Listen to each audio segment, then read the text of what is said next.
Okay, so so the components of angular momentum do not commute, and so we can't know two of them precisely at the same time. There's an uncertainty relationship that exists between Lx, Ly, and Lz.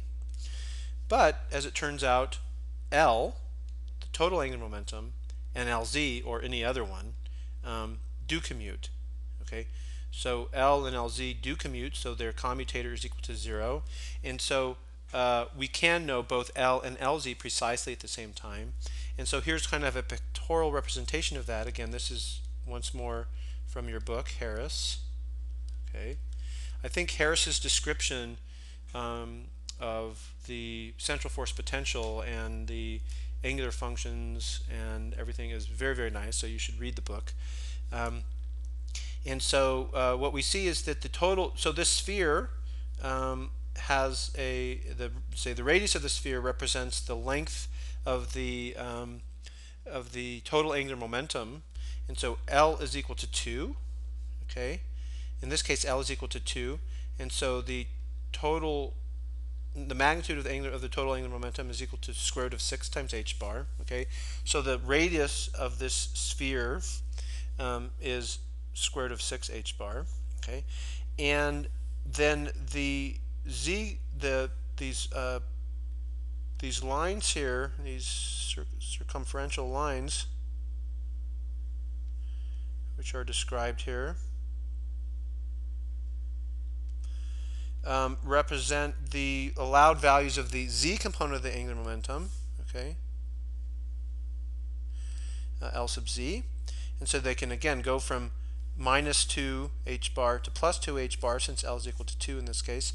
And so what that means is that the total angular momentum can point into still an infinite number of directions. Okay, because it can point in any direction along this any one of these circumferential curves, but it can't point in all directions. It doesn't. So it's quantized in the sense that that the total angular momentum vector can't point in a random direction, but it still can take on any one of an infinite number of directions, because there's an infinite number of possible directions in each one of these circumferential curves. Okay, since they're continuous.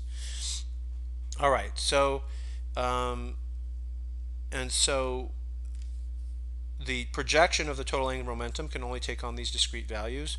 The total angular momentum is also quantized, and those are the main lessons from considering the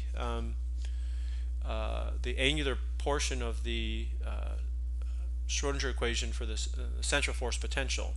Okay, so next time we're going to take up the radial part of the